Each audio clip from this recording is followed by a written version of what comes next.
Bonjour à tout le monde. Bienvenue à ce jour très spécial, la fête de la Pentecôte. C'est un grand sabbat annuel. C'est un jour de fête qui est situé seul entre deux groupes de fêtes au début de l'été. La Pentecôte est au début de l'été. Au printemps, il y a un premier groupe de fêtes, c'est-à-dire la Pâque et les pains sans levain. Et après ça, à l'automne, il y a un autre groupe de fêtes qui est composé de 4 fêtes qui se succèdent assez rapidement en quelques jours. Les trompettes, les expiations, la fête des tabernacles et le dernier grand jour. Alors voyez-vous, la Pentecôte est entre les deux dans le plan de Dieu. Et cette fête souligne, notre appel. Elle souligne aussi notre lien avec Dieu. Parce que quand Dieu appelle quelqu'un à connaître la vérité, il établit un lien personnel avec cette personne-là. Et cette fête-là désigne aussi notre rôle futur. Parce que quand Dieu appelle quelqu'un, c'est qu'il a en tête un plan précis pour cette personne-là, pour qu'elle travaille après le retour de Christ pour établir son gouvernement sur la terre.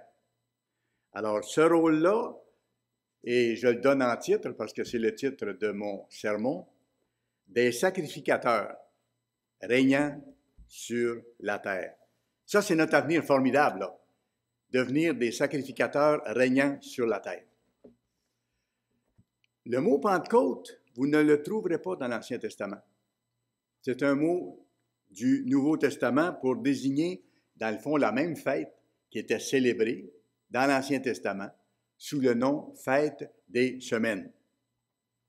Voyons ce que Dieu a dit à Israël à ce sujet-là. Établissons la base comme il faut. Allez à Lévitique, le chapitre 23. Lévitique, chapitre 23.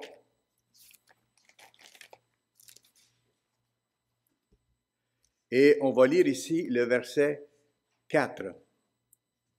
Voici les fêtes de l'Éternel, les saintes convocations que vous publierez à leur temps fixé, et dans l'original, c'est à leur saison. Et comme je viens de vous montrer, les fêtes de Dieu ont lieu en 3 saisons de l'année. Au printemps, début de l'été et à l'automne. C'est pour ça qu'il dit en leur saison. Voici quelles sont les fêtes de l'Éternel. Et là, tout de suite après, si vous lisez ce qui suit, il annonce la Pâque et les pains sans levain. Et en parlant de la première fête des pains sans levain qui allait être célébrée à ce moment-là, tout de suite après leur entrée en terre promise. Et là, il va préciser la Pentecôte, de quoi il s'agit. Regardez maintenant le verset 9. L'Éternel parla à Moïse et dit, « Parle aux enfants d'Israël et tu leur diras, quand vous serez entrés dans le pays que je vous donne. » Ils n'étaient pas entrés encore là. Quand il leur a donné ses fêtes, la première fois, ils étaient encore en Égypte. Là. C'est là qu'ils ont célébré la première Pâque et tout ça. Mais il dit, quand vous serez entrés dans le pays que je vous donne, et que vous y ferez la moisson, vous apporterez au sacrificateur une gerbe, prémisse de votre moisson. Donc, première récolte du pays où il allait être. Le sacrificateur l'agitera de côté et d'autre, cette gerbe, devant l'Éternel, afin qu'elle soit agréée, afin qu'elle soit acceptée. Le sacrificateur l'agitera de côté et d'autre quand? Le lendemain du sabbat. Le lendemain du sabbat qui tombe à l'intérieur des 7 jours de la fête des pains sans levain. Tout est très, très précis dans le plan de Dieu. Maintenant, allons plus loin pour préciser ce dont je vous parle. Verset 15, même chapitre, versets 15 et 16. Depuis le lendemain du sabbat, de ce sabbat hebdomadaire qui arrive au cours des 7 jours de la fête des pains sans levain, depuis le lendemain du sabbat, du jour où vous apporterez la gerbe, dont je viens de vous parler, qui sera ajoutée de côté et d'autre, vous compterez 7 semaines. Et c'est pour ça, dans l'Ancien Testament, qu'on l'appelle la fête des semaines, qui est la même fête qu'on célèbre aujourd'hui, la fête de la Pentecôte. Verset 16, vous compterez 50 jours jusqu'au lendemain du 7e sabbat, et vous ferez à l'Éternel une offrande nouvelle. Et le mot Pentecôte veut dire justement 50, ou compter 50. Tout est précis avec Dieu. Alors, voyez-vous, ce qui s'est passé, c'est qu'à la sortie d'Égypte, Dieu aurait pu conduire directement la nation d'Israël en terre promise, mais ce n'est pas ça qu'il a fait. À leur sortie d'Égypte, il a conduit la nation d'Israël au mont Horeb, qui est en fait le mont Sinaï. C'est un nom différent pour décrire la même chose. Alors, il ne les a pas conduits immédiatement et il ne les a pas conduits directement en terre promise. Dans un but précis, il y avait de quoi faire avec eux autres, là. Et on va voir tantôt qu'il devait établir un contrat avec eux. Il devait leur donner ses lois, les préparer et ensuite leur permettre d'entrer en terre promise. Et cette étape-là était absolument essentielle. Comme à nous, il nous révèle ses lois. Et pour entrer dans la terre promise spirituelle, dans la vie éternelle, on doit respecter l'engagement qu'il nous offre de prendre quand on prend l'engagement du baptême. Alors, voyons ce qui s'est passé maintenant lors de cette première fête des semaines. Allez dans Exode chapitre 19, juste un peu avant, le 19e chapitre du livre d'Exode. Et là, on va voir que les Israélites ont passé un peu de temps avant d'arriver à ce moment-là. Exode chapitre 19, le verset 1. Le 3e mois, voyez-vous, ça n'a pas été immédiat là. Le 3e mois après leur sortie d'Égypte, les enfants d'Israël arrivèrent ce jour-là au désert du Sinaï. Bon, alors on voit qu'il s'est passé une période de temps avant qu'ils aillent à la montagne de Dieu, là. Et le mot « mois » ici, j'amène une précision, parce que dans l'hébreu, le mot « mois », c'est le mot « Kodesh », C-H-O-D-E-S-H, Kodesh, C-H-O-D-E-S-H en hébreu. Et ce que ce mot-là veut dire, dans le fond, c'est « nouvelle lune ». Le mot « Kodesh », c'est « nouvelle lune ». C'est le premier jour du mois.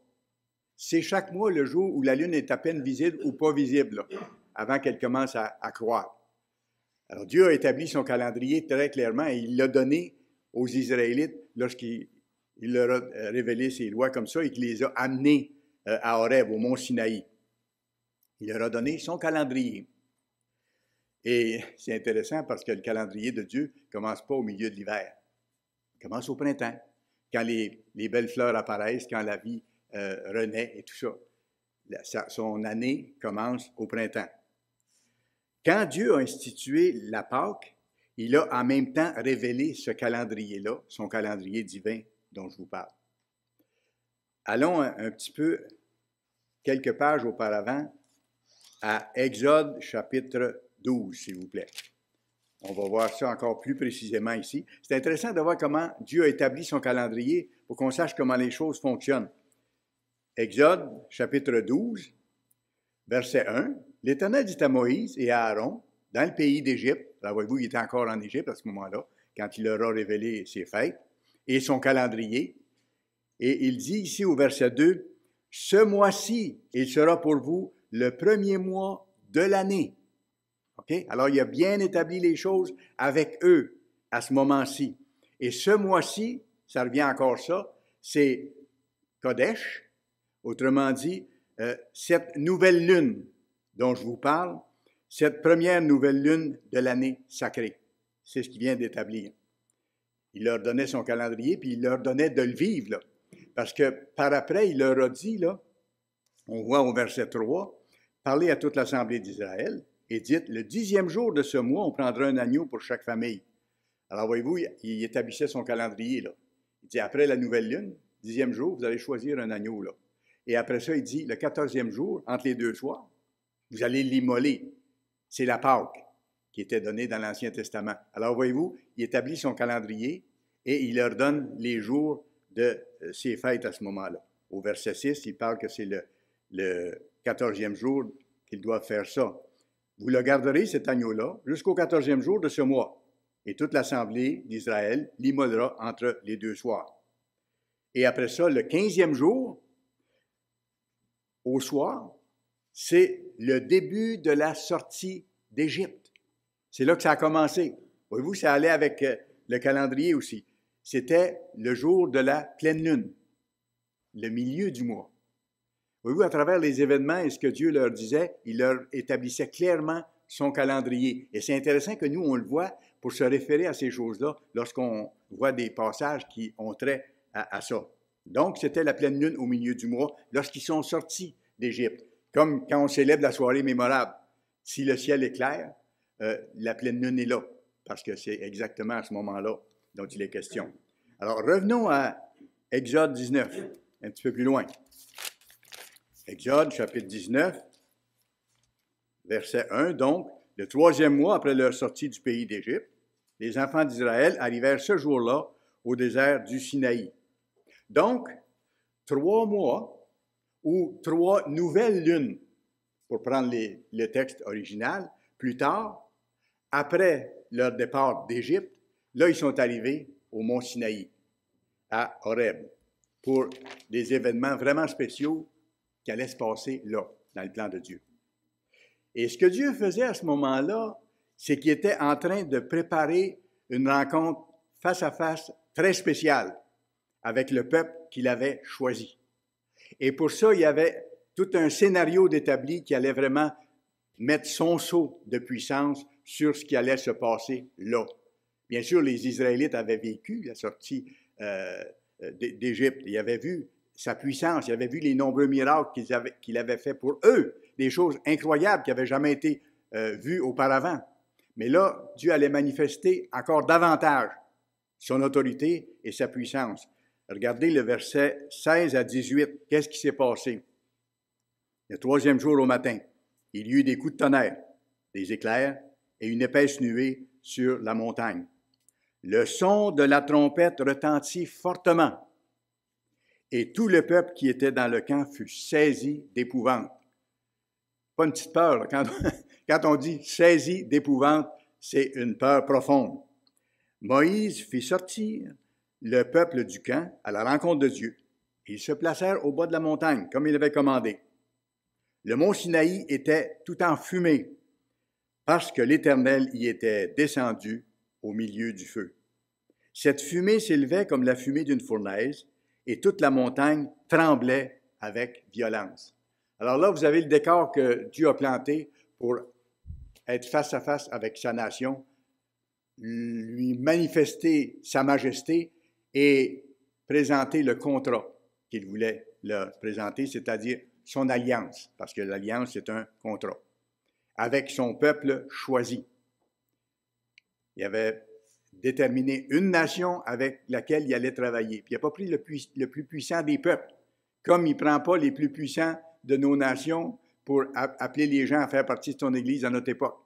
Il avait appelé la plus petite nation, c'était une petite famille, dans le fond, que Dieu a appelée, qui a grandi par la suite, bien sûr. Mais regardez maintenant, allons voir au verset 5 et 6, là où il a fait alliance avec eux. Mais avant, je veux juste préciser une chose. Verset 3.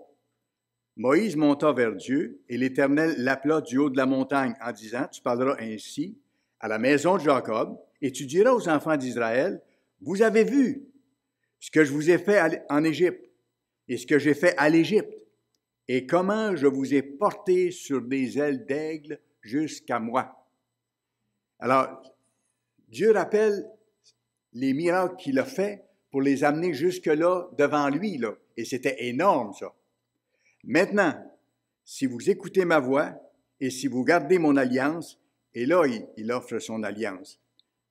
C'était le but précis de cette rencontre. Vous m'appartiendrez entre tous les peuples, car toute la terre est à moi. Il établit son autorité. Vous serez pour moi, et regardez bien, ça c'est important, je vais y revenir, vous serez pour moi un royaume de sacrificateurs et une nation sainte. Vous serez pour moi une nation sainte et un royaume de sacrificateurs. Alors, ce qui arrive ici, c'est que, en plus de leur promettre un pays d'abondance, la terre promise, Dieu leur offrait, et c'est pas peu de choses, là, de devenir une nation à part totalement des autres. Ce qu'il nous demande à nous maintenant, lorsqu'on fait partie de son petit peuple, de devenir complètement différent de ce qu'on était avant et de ce que le monde autour est, parce que nous devenons la nation de Dieu. Alors, il leur offrait de devenir une nation sainte à part des autres, Et je reviens à ça, un royaume de sacrificateurs. Maintenant, qu'est-ce que c'est un sacrificateur? Parce que c'est ça à quoi vous êtes appelés. Regardez dans Malachie, le chapitre 2. Malachie, c'est le dernier livre de l'Ancien Testament. Malachie, juste avant Matthieu. Malachie 2 et le verset 7. Car les lèvres du sacrificateur doivent garder la science. Quelle science? Pas la chimie ou la physique, mais la science de Dieu, la connaissance des choses de Dieu. Les lèvres du sacrificateur doivent garder la science, et c'est à sa bouche qu'on demande la loi. Quelle loi? La loi de Dieu. Alors, voyez-vous, cette nation-là devait apprendre les lois de Dieu, en vivre et par leur témoignage être un enseignement par rapport aux autres nations autour. Il leur demandait de devenir des enseignants de la loi divine par leur attitude autour. Et c'est précisé très clairement ça, quand on va dans Deutéronome chapitre 4. Deutéronome chapitre 4, retournons dans l'Ancien Testament. Deutéronome chapitre 4. Ils devaient être une nation exemplaire à travers les autres, là. Et les autres, en voyant leur façon de voir, devaient en tirer profit et ça devait s'étendre. Regardez Deutéronome chapitre 4, versets 1 et 2. Maintenant, Israël, écoute les lois et les ordonnances que je vous enseigne. C'est la base de l'alliance.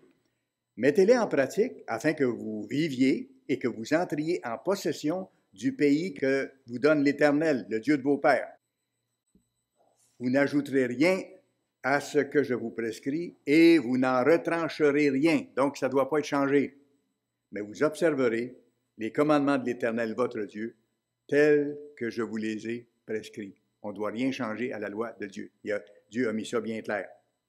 Maintenant, voyons ce que leur exemple devait accomplir s'il agissait vraiment comme sa nation, comme le sacerdoce choisi. Versets 6 à 8 du même chapitre 4, Deutéronome 4. Vous les observerez, en parlant des lois, et vous les mettrez en pratique, car ce sera là votre sagesse, et vous allez en bénéficier, et votre intelligence aux yeux des peuples, voyez-vous, aux yeux des peuples autour, qui entendront parler de toutes ces lois et qui diront, cette grande nation-là, la nation d'Israël, est un peuple absolument sage et intelligent, et ils en tirent des bénédictions. Oui, il allait être frappé parce que Dieu allait accorder à sa nation si elle était fidèle à ses lois. Verset 7.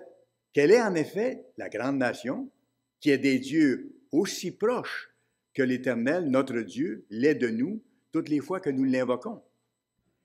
Et quelle est la grande nation qui a des lois et des ordonnances justes qui font du bien, comme toute cette loi que je vous donne aujourd'hui?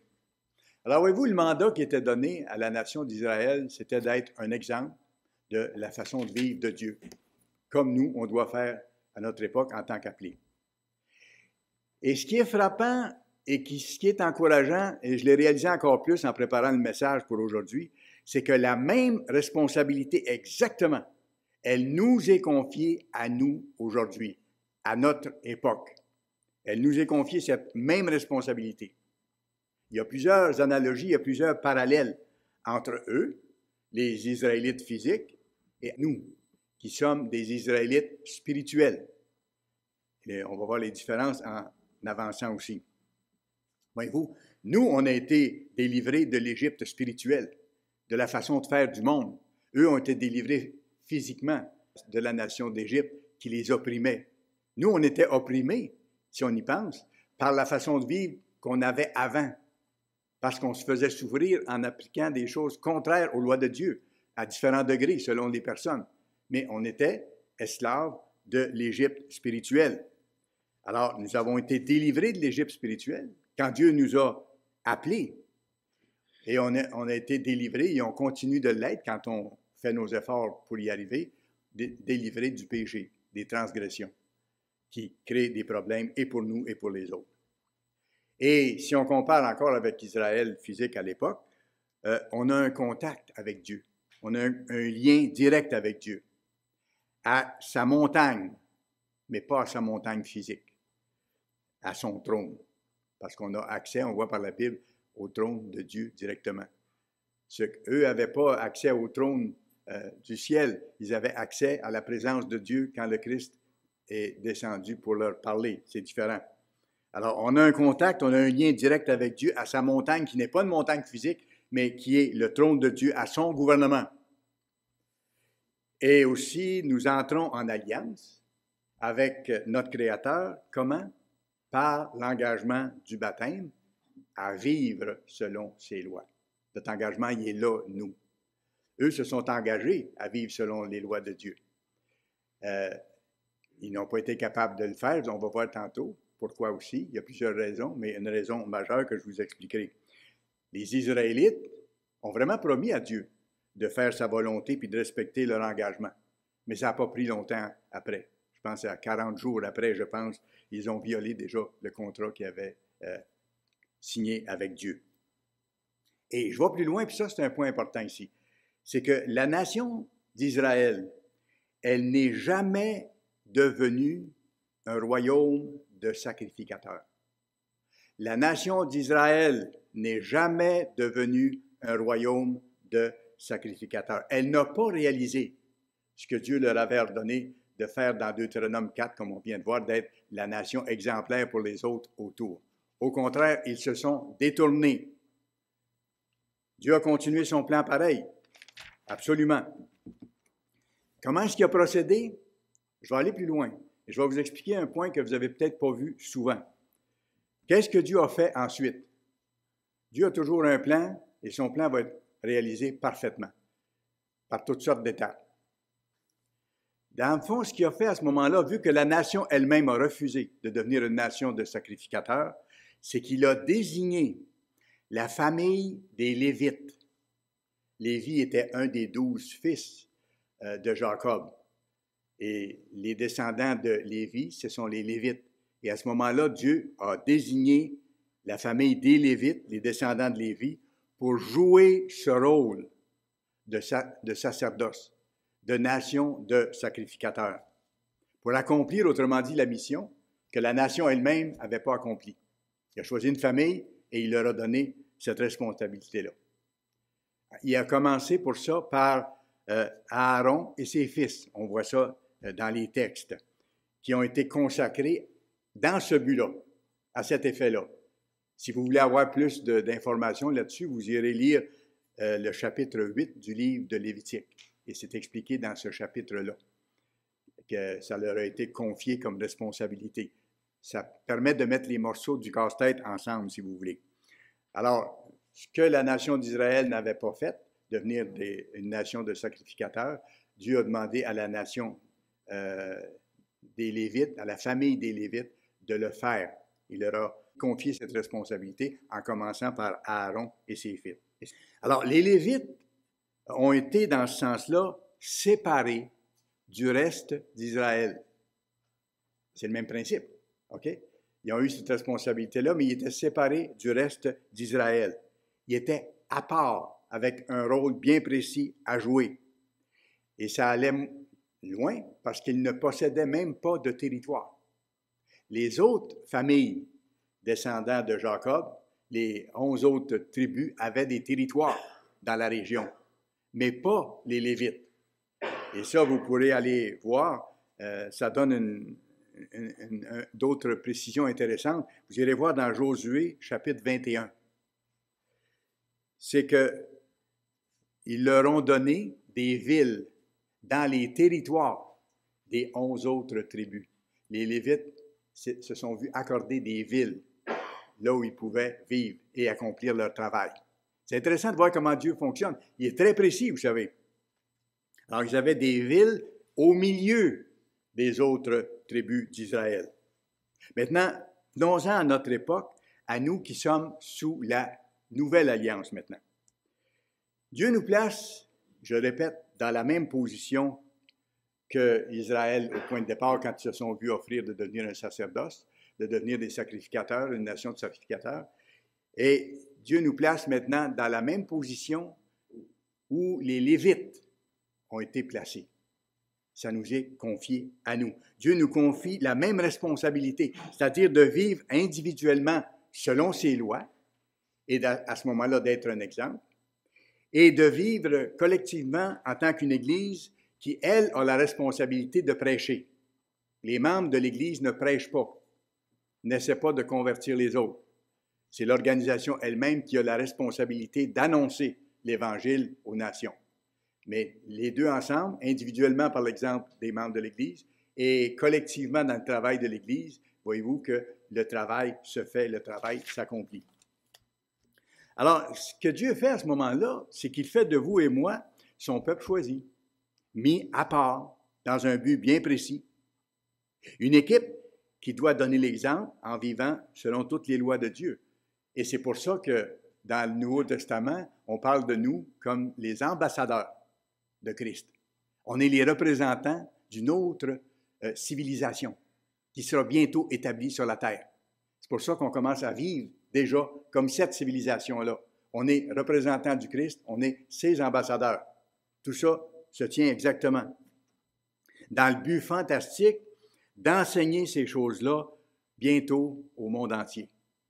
Et là, à ce moment-là, les membres de l'Église auront la responsabilité de prêcher, de prendre soin d'un certain nombre de villes ou de régions pour annoncer l'Évangile, expliquer les choses aux gens après le retour de Christ. Et ce qu'il y aura de grande différence, c'est que les gens vont être disposés à comprendre la vérité, vont vouloir comprendre à ce moment-là, comme la Bible nous montre. Pas tout d'un coup, progressivement, mais ce sera notre travail d'aller dans ce sens-là. Notre destinée est extraordinaire, puis elle est écrite dans les textes. Reportez-vous à Apocalypse, chapitre 5. Apocalypse, chapitre 5. Ça, c'est un passage qui est tellement encourageant. Quand on voit ce que ça veut dire, on ne comprend pas la dimension totale de ce que c'est, mais c'est le rôle auquel nous sommes appelés, ceux que Dieu appelle à son petit troupeau maintenant. Apocalypse, chapitre 5, la deuxième partie du verset 9, on parle du Christ. « Tu es digne de prendre le livre et d'en ouvrir les sceaux, car tu as été immolé, on voit qu'il parle du Christ, et tu as racheté pour Dieu, par ton sang, des hommes de toute tribu, de toute langue, de tout peuple, de toute nation. » Comme c'est le cas dans l'Église. Il y a des gens de tout peuple, de toutes les nationalités, de toutes les races. Tu as fait d'eux. Pour lui, il dit ça au passé comme si c'était réalisé. Parce que pour lui, ça va se réaliser. Il dit, tu as fait d'eux, ceux que tu as appelés, là, les gens de différentes races, tu as fait d'eux un royaume et des sacrificateurs. Voyez-vous comment tout se tient? Ça, c'est ce à quoi vous êtes appelés. Pour notre Dieu, pour faire son travail. Et regardez la fin du verset. Et ils régneront sur la terre. Ça, c'est l'extension des fonctions de sacrificateurs que nous allons devoir accomplir. Cette même réalité enthousiasmante, elle est répétée par l'apôtre Pierre. Allez dans 1 Pierre, chapitre 2. Juste un peu avant, 1 Pierre, chapitre 2. Et regardez le verset 9. Vous, au contraire, là, il parle des gens de l'Église que Dieu appelle maintenant. Vous, au contraire, vous êtes une race élue. Voyez-vous, Dieu a appelé un grand nombre de personnes et parmi ces personnes-là, il y a un certain nombre qui sont passés à l'action pour vivre selon ses lois. Et à ce moment-là, le Christ a choisi, parmi tous les appelés, quelques personnes qu'il a choisies. Élu veut dire choisi. Alors il dit, vous êtes une race élue. Vous êtes, regardez le mot, un sacerdoce royal. Des sacrificateurs. Une nation de sacrificateurs. Un sacerdoce royal. Une nation sainte, mis à part. Un peuple acquis. Oh que oui! Il y en a un qui a donné sa vie. C'est le Créateur de toute vie qui a donné sa vie pour vous et pour moi. Un peuple acquis. Pourquoi? Afin que vous annonciez les vertus de celui qui vous a appelé des ténèbres à son admirable lumière. Voyez-vous, il revient là-dessus. C'est Pierre qui confirme ce qu'on a vu dans Apocalypse 5 tantôt, une nation de sacrificateurs, un sacerdoce royal. Des gens qui vont régner sous le Christ. Le Christ, on l'appelle le roi des rois. Alors, les autres rois sous le Christ, ce sont ceux qui sont appelés maintenant à régner dans le monde à venir sous la directive du Christ. Alors, c'est le sacerdoce royal dont il est question ici. Alors, pourquoi les Israélites n'ont pas réussi On voit ça juste au verset 8. On est dans 1 Pierre 2. Regardez le verset 8. Pourquoi est-ce qu'ils n'ont pas réussi? Ils s'y heurtent pour n'avoir pas cru à la parole. Ils n'ont pas cru, ils n'y ont pas donné suite. Maintenant, nous, comment est-ce qu'on peut réussir? Juste un peu avant, dans le même chapitre, si on regarde vraiment ce qui est écrit, ça nous donne la marche à suivre. Versets 4 et 5. Approchons-nous de lui, du Christ. Pierre vivante. Oh oui, c'est lui qui est la pierre angulaire de l'Église. Il dit, approchez-vous de lui, pierre vivante, rejeté par les hommes. Non seulement il a été rejeté, mais il a été martyrisé et mis à mort. Mais choisie et précieuse devant Dieu. Je comprends. Il est devenu son fils et c'est le point central de tout le plan de Dieu. Et vous-même, vous et moi, comme des pierres vivantes, édifiez-vous pour former une maison spirituelle, le temple de Dieu. On devient le temple de Dieu sur la pierre angulaire. Chacun de nous est une petite pierre ajoutée à ce temple spirituel. Et après, regardez ce qu'il dit. Vous êtes un saint sacerdoce. On revient encore au sacrificateur que je vous disais tantôt. Pourquoi? Afin d'offrir des victimes spirituelles agréables à Dieu par Jésus-Christ. Et les victimes spirituelles, ce n'est pas des animaux. C'est de s'offrir soi-même, offrir notre vie, comme on voit dans Romains chapitre 12, à partir du début. Ce qu'on offre à Dieu, c'est notre façon de vivre. On a dit à Dieu, oui, je veux vivre selon tes voies. Et ça, c'est une victime spirituelle et qui offre sa vie, sa façon de faire, sa façon de vivre, sa façon d'obéir. En rejetant toute l'immoralité qui nous entoure, puis qui exerce de plus en plus de pression sur nous, les combats deviennent de plus en plus difficiles à mesure que le temps passe. En ne retournant pas en Égypte, dans nos anciennes habitudes négatives, contraires aux lois de Dieu, parce que l'adversaire nous met toujours des belles occasions pour retourner à des choses qu'on a aimé faire, même s'ils étaient contraires aux lois de Dieu. Et c'est le jeu de l'adversaire de nous amener sur un plateau d'argent, pour ainsi dire, des belles occasions de retourner vers quelque chose qu'on a aimé, mais qu'on veut abandonner. Alors, pour être un sacrifice vivant, une victime spirituelle agréable à Dieu, il ne faut pas retourner en Égypte. Il faut être sur nos gardes par rapport à ça. Ne pas faire de compromis non plus avec la loi de Dieu en aucune façon. Ça équivaut à ça. En chérissant aussi l'identité précieuse que Dieu nous donne. Je viens de vous décrire l'identité que Dieu voit pour nous et qu'il nous donne, qui nous devenons. Nous ne sommes plus les mêmes qu'avant et nous avons un destin fantastique. Mais à cause de ça, on a une nouvelle identité, l'homme nouveau en Jésus-Christ. Et il faut la chérir, cette identité-là. Nous sommes ses enfants. Nous formons ce sacerdoce royal. C'est ça notre identité. J'insiste là-dessus parce que ces mots-là veulent dire beaucoup plus qu'on peut voir au point de départ, là. On ne voit pas tout ce que ça va impliquer dans notre vie future, mais c'est fantastique. On peut seulement en rêver et on ne voit pas comment tout ça va se développer, mais ça va arriver, Dieu l'a promis. Nous, on a une identité précise en tant qu'ambassadeur du Christ, en tant qu'enfant de Dieu, appelé. La société autour de nous, elle tire son identité de quelqu'un d'autre que de Dieu. Elle tire son identité de ce que la Bible appelle le prince de ce monde. C'est vrai, elle tire son identité du prince de ce monde et de ses enseignements.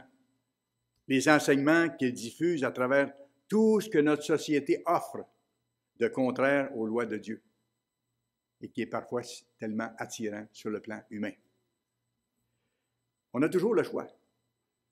C'est pas fini tant que c'est pas fini. Et on n'est pas rendu tant qu'on n'est pas rendu.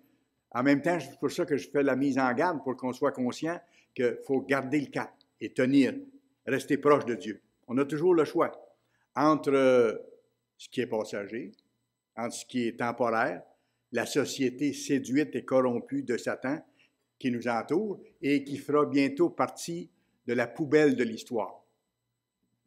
Parce que quand Christ va revenir et qu'on va changer les choses, à un moment donné, il n'y aura plus rien en cours de route qui va exister de cette société-là au bout de l'histoire humaine, quand l'histoire humaine sera terminée. Nous, on a choisi, il faut y tenir, ce qui est permanent, ce qui va rester et ce qui est bon. 1 Jean 2, verset 17, on ne s'y reportera pas, mais 1 Jean 2, verset 17 dit « Le monde passe ». On ne dirait pas que le monde autour passe, hein? On dirait qu'il y a encore certaines forces, puis les gens disent « Bon, ça va s'arranger, tout ça ». Il est écrit « Le monde passe » et il va passer. Et il passe de plus en plus vite en ce moment. Et sa convoitise aussi. Mais celui qui fait la volonté de Dieu demeure éternellement. C'est à ça que nous sommes appelés. Et que les autres qui ne sont pas appelés pour le moment auront accès plus tard, au moment où Dieu l'a établi selon son plan. Toutefois, Dieu nous donne le même avertissement qu'aux Israélites, de ne pas agir comme la société autour. Il faut être absolument prudent par rapport à ça. Lévitique 18. Lévitique 18. Ça vaut la peine qu'on voit ce passage-là, qui est pour nous. C'était pour eux, mais c'est pour nous en même temps. C'est le même principe. Lévitique, chapitre 18, versets 1 à 5. L'Éternel parla à Moïse et dit, « Parle aux enfants d'Israël et tu leur diras, « Je suis l'Éternel votre Dieu. Vous ne ferez point ce qui se fait dans le pays d'Égypte. » Voyez-vous? Où vous avez habité. « Et vous ne ferez point ce qui se fait dans le pays de Canaan, où je vous mène. Vous ne suivrez point leurs usages. Vous pratiquerez mes ordonnances et vous observerez mes lois. Vous les suivrez. Je suis l'Éternel votre Dieu. Vous observerez mes lois, mes ordonnances, que l'homme doit mettre en pratique pour vivre par elles. Je suis l'Éternel. Je suis votre Dieu. » Et quand vous lisez plus loin dans le même chapitre, ça va exactement dans le même sens. Voyez-vous, nous qui sommes sous la nouvelle alliance maintenant, nous savons les choses.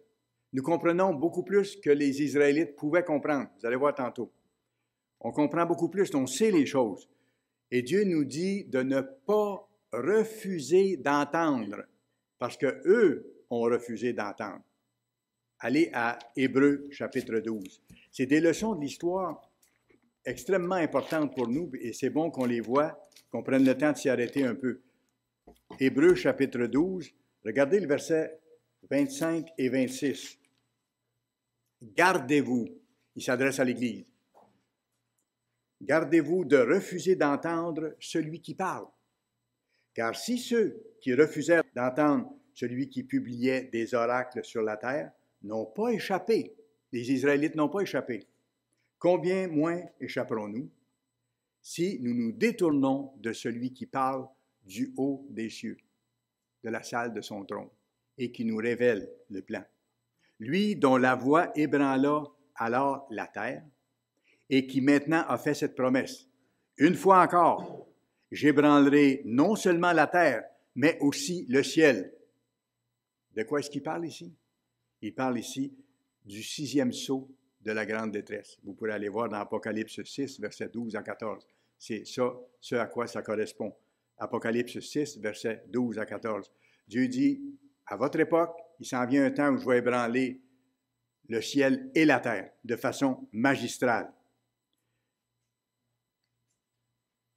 Et regardez le verset 28 et 29. C'est pourquoi, recevant un royaume de sacrificateurs, là, un royaume inébranlable, montrons notre reconnaissance en rendant à Dieu un culte qui lui soit agréable, avec piété et avec crainte, car notre Dieu est aussi un feu dévorant. Il n'y a pas de jeu à jouer avec Dieu. C'est sûr qu'il ne s'attend pas à ce qu'on soit parfait d'un coup, mais on ne peut pas connaître ce qu'il nous a révélé et faire semblant de ne pas le connaître. Il n'y a pas de jeu à jouer avec Dieu. On peut lui demander son aide pour passer à travers les choses qu'on a à vaincre, ça c'est absolument normal. Et ce qu'il veut, c'est qu'on lui demande son aide et il est prêt à la donner. Mais il dit, refusez pas d'entendre et ne jouez pas de jeu, parce que vous allez tout perdre. Juste avant, Paul compare l'ancienne nation physique d'Israël, qui a vécu sous l'ancienne alliance la première fête des semaines, comme on a vu tantôt, avec nous, l'Israël spirituel de la nouvelle alliance. Dans le même passage, vous allez voir, il fait une comparaison entre les deux, vous allez comprendre. Verset 18 d'Hébreux 12, verset 18 à 21. Vous ne vous êtes pas approchés d'une montagne qu'on pouvait toucher. Vous savez de quelle montagne il parle ici? Horeb, Sinaï. Il dit, vous, sous la nouvelle alliance, là, vous n'étiez pas au mont Sinaï quand Dieu a fait ces grands miracles-là et qu'il a que la montagne était fumante et tout ça, qui a donné ses lois. Vous n'étiez pas là. Regardez bien. Vous ne vous êtes pas approché d'une montagne, vous, qu'on pouvait toucher et qui était embrasée par le feu, ni de la nuée, ni des ténèbres, ni de la tempête, ni du retentissement de la trompette, ni du bruit des paroles, tels que ceux qui les entendirent demandaient qu'il ne leur soit pas donné une de plus, car ils ne supportaient pas cette déclaration. Même si une bête touche la montagne, elle sera lapidée. Et ce spectacle était si terrible que Moïse, le serviteur de Dieu, dit « Je suis épouvanté, tout tremblant. » Alors, c'était puissant, ça. Mais là, ici, l'auteur du livre aux Hébreux nous dit « Vous, dans l'Église de Dieu, maintenant, vous n'étiez pas là, à la montagne, en voyant tous ces signes physiques. Vous n'êtes pas Israël physique, vous êtes Israël spirituel. » Et regardez, il le précise tout de suite après, à partir du verset 22. « Mais vous, Église de Dieu du temps de la fin, qui est appelée maintenant, mais vous, vous êtes approchés de la montagne de Sion, du trône de Dieu, du gouvernement de Dieu, une relation personnelle avec le gouverneur de l'univers. C'est ce qu'il nous a offert et qu'il offre encore aux quelques-uns qui l'appellent encore. Mais vous, vous êtes approchés de la montagne de Sion, de la cité du Dieu vivant. Et nous sommes l'Église du Dieu vivant, qui avons accès au trône de gloire et au trône de puissance. La Jérusalem céleste des myriades qui forment le cœur des anges, de l'assemblée des premiers-nés inscrits dans les cieux, parce que les gens qui, au cours de l'histoire, ont appartenu à Dieu vraiment et qui ont été fidèles jusqu'au bout, ont leur nom écrit dans le livre de vie. Ils sont inscrits comme les premiers-nés qui vont naître au moment du retour de Christ. De l'assemblée des premiers-nés inscrits dans les cieux, dans le livre de vie, du juge qui est le Dieu de tous, des esprits des justes parvenus à la perfection, de Jésus qui est le médiateur de la nouvelle alliance. Voyez-vous comment tout ça se tient? Vous allez pouvoir reprendre les versets que je vous donne, puis pousser votre étude un peu plus loin là-dedans pour voir la force du plan de Dieu et comment les choses se tiennent. Sous la nouvelle alliance, à partir de l'an 31 de notre ère, à partir de la première Pentecôte de la nouvelle alliance, Dieu donne à ses appelés ce qu'il n'a pas donné à Israël physique à l'époque, son Saint-Esprit. Il n'avait pas donné son Saint-Esprit à la nation, à ses prophètes, à ceux qui ont écrit les livres, Jérémie, Ésaïe, tout ça, oui, mais à la nation elle-même, il n'avait pas donné sa puissance qui seule peut rendre capable de vraiment se repentir, rendre capable de changer, rendre capable de vaincre, rendre capable de développer le caractère de Dieu. Vous pourrez aller voir Deutéronome 29, verset 4. Moïse en parle et il le dit très clair. Deutéronome 29, verset 4. Moïse parle au peuple. Voyez ce qu'il lui dit par rapport au point que je fais ici. Jusqu'à ce jour, l'Éternel ne vous a pas donné un cœur pour comprendre. Il ne leur a pas donné un cœur pour comprendre, ni des yeux pour voir ou des oreilles pour entendre. Dieu n'avait pas encore ouvert la porte dans ce sens-là. Et une des raisons majeures de ça, puis ce n'est pas la moindre, c'est que l'expérience des Israélites prouve hors de tout doute que sans le Saint-Esprit de Dieu, c'est impossible d'obéir. C'est impossible d'être capable de changer et de tenir de façon durable. Ça l'a prouvé ça hors de tout doute. Il n'y a pas personne dans le reste de l'histoire qui va pouvoir dire à Dieu, si on avait eu assez de temps, on aurait été capable de réussir. Non, Dieu a permis ça pour que ça soit établi hors de tout doute que sans son Saint-Esprit, ce n'est pas possible. Dieu aime ces gens-là, les Israélites qui n'ont pas réussi. Et il va leur donner une vraie chance, leur première chance au moment de la résurrection. Il y aura un temps pour ça. Il ne les a pas mis de côté. Dieu est juste pour tout le monde. Alors, ils auront leur temps pour se faire enseigner vraiment et là, se repentir et changer et recevoir son Saint-Esprit. Alors, cette expérience-là par les Israélites, elle était très importante dans le plan de Dieu. Mais, sous la nouvelle alliance de la Pentecôte, Dieu donne son Saint-Esprit aux appelés qui acceptent de travailler à faire sa volonté et à vivre selon ses lois. Là, Dieu donne son Saint-Esprit. Il leur donne avec les personnes qui sont appelées lorsqu'il commence, pour qu'il soit capable de comprendre et d'aller plus loin, et il met son esprit à l'intérieur des personnes au moment du baptême, lorsqu'ils ont fait le chemin pour se préparer. Regardez Hébreux chapitre 8 et le verset 6. Hébreux chapitre 8 et le verset 6.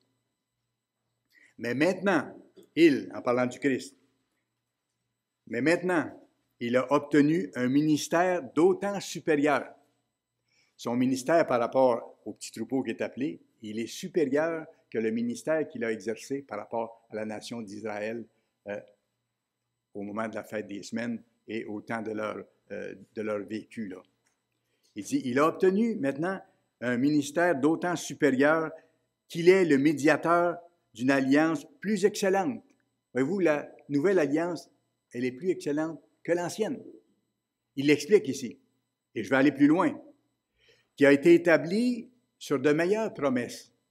Les promesses dont je vais vous parler, qui font partie de la nouvelle alliance, et qu'on a goûté et qu'on continue de goûter, elles n'existaient pas au moment de la première alliance, mais ce sont les promesses meilleures qui ont été ajoutées aux lois de Dieu à notre époque, qui a été établie sur de meilleures promesses.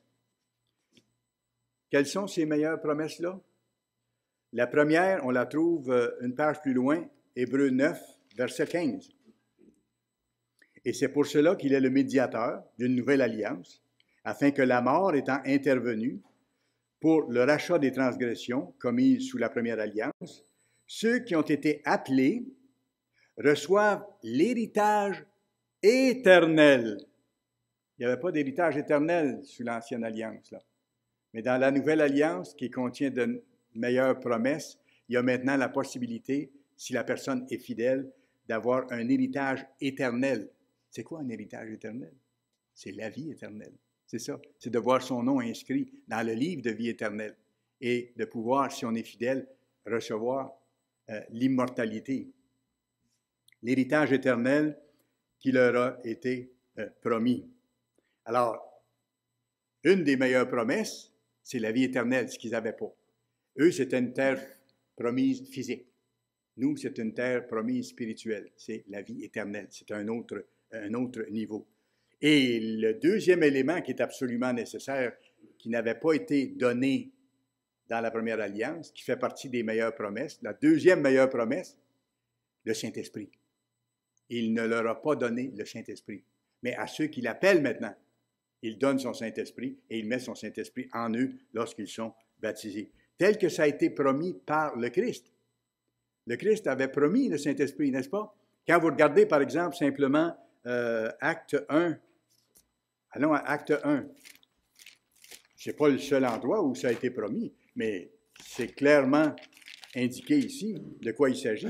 Et au moment où le Christ a fait cette déclaration-là à ses disciples, c'était après sa résurrection, avant qu'il retourne vers son Père. Il a passé quelques semaines avec eux et il leur a expliqué plein de choses, dont le fait de cette meilleure promesse qu'ils avaient accès au Saint-Esprit maintenant. Ils auraient accès au Saint-Esprit. Regardez le verset 4. Comme il se trouvait avec eux, il leur recommanda de ne pas s'éloigner de Jérusalem, mais d'attendre ce que le Père avait promis. Et ce que je vous ai annoncé, leur dit-il. Car Jean a baptisé d'eau, mais vous, dans peu de jours, vous serez baptisés du Saint-Esprit. Et c'est pour ça que lorsqu'on fait la cérémonie du baptême, c'est en 2 étapes. La première étape, la personne est plongée dans l'eau complètement, ce qui signifie qu'elle est lavée de toute sa vie passée. Et la deuxième étape, le ministre impose les mains, le ministre de Dieu.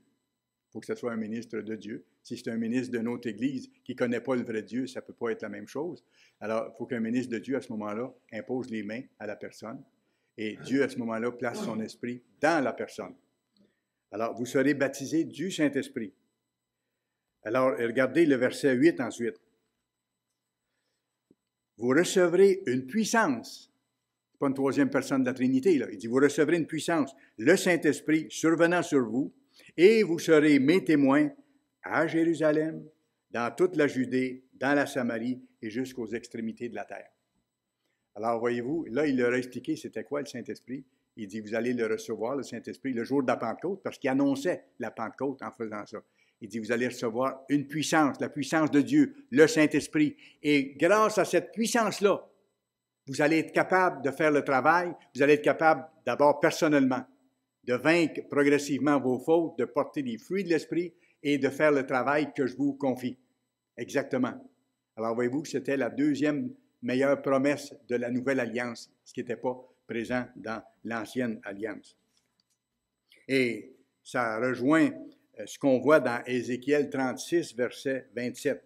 Ézéchiel 36, verset 27, la promesse de Dieu par rapport à cette deuxième ou meilleure promesse qui est associée avec la nouvelle alliance. Il dit, je mettrai mon esprit, c'est-à-dire son Saint-Esprit, en vous.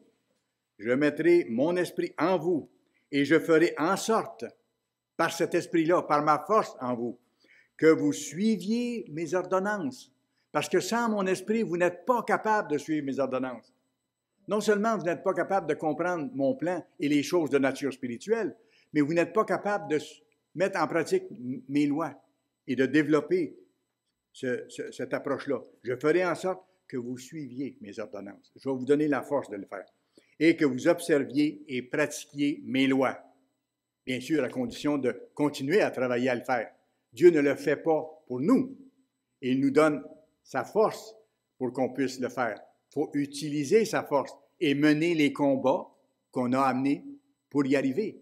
Faire les choix, parfois difficiles, d'abandonner des choses de notre vie ancienne pour obéir à Dieu. C'est encore le choix qu'on a. Si on entend sa parole, on a le choix de la mettre en pratique ou pas. Et il y a des décisions qui sont difficiles. On a tous passé par là.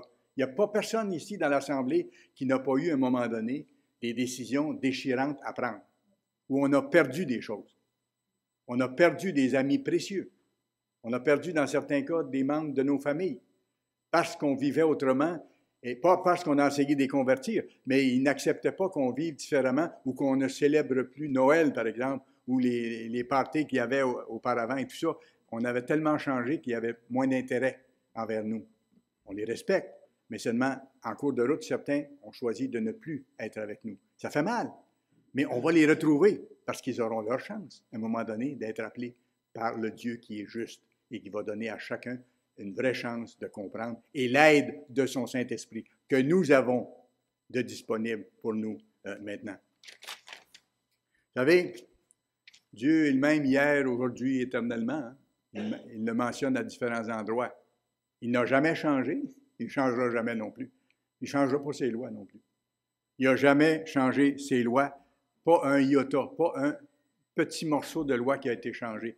Il l'avait dit à Israël, ajoutez rien, puis enlevez rien. Vivez-les comme ça, comme je vous les donne. Alors, Dieu ne change pas ses lois et il ne les changera pas. Ce qu'il change, c'est le cœur de ceux qui l'appellent. C'est là qu'est toute la différence. Il change le cœur de ceux qui l'appellent. Et même si on trouve ça énorme au point de départ, quand Dieu nous appelle, il nous aide à changer notre cœur et à prendre les bonnes décisions pour être avec lui graduellement. Il change le cœur de ceux qui l'appellent pour que nous devenions l'homme nouveau dont parle la Bible. Les nouvelles créatures, les créatures spirituelles, des êtres totalement nouveaux, ambassadeurs de Christ, représentant la façon de vivre selon les lois de Dieu. Ça, c'est le sens encourageant de la Pentecôte. C'est que la puissance infinie de Dieu agit dans le cœur des appelés, qui s'appliquent à lui plaire. Il faut lui demander chaque jour son Saint-Esprit pour être capable d'avoir ce qu'il faut pour passer la journée puis faire sa volonté de mieux en mieux. Plus nous aimons Dieu de tout cœur, parce qu'il ne faut pas être à demi. Même, je me rappelle, M. Mérédith nous disait, dans nos prières, là, mettons-y du cœur. Faites pas simplement une petite litanie rapide. Mettez votre cœur dans ce que vous dites à Dieu, que ça vienne de l'intérieur. Dieu veut voir qu'on lui appartienne de tout cœur. Plus nous aimons Dieu de tout cœur, plus nous voulons lui obéir de tout cœur. C'est ça. Le véritable amour, c'est ça. Quand on aime une personne, on veut son bien au maximum parce qu'on l'aime. C'est la même chose avec Dieu. Plus on aime Dieu de tout cœur, et qu'on le prie, qu'on étudie sa parole, qu'on fait au mieux pour mettre en pratique, plus on lui obéit de mieux en mieux de tout cœur. Ça va ensemble. Le Tout-Puissant, je résume en terminant ici, la fête d'aujourd'hui, elle est très spéciale. Parce que le Tout-Puissant nous donne tout ce dont nous avons besoin pour être un sacerdoce royal, pour être ses serviteurs, ses enseignants qui auront bientôt, très bientôt, le bonheur de régner sur la terre et de faire beaucoup de bien avec les pouvoirs qui nous seront donnés à l'ensemble de l'humanité.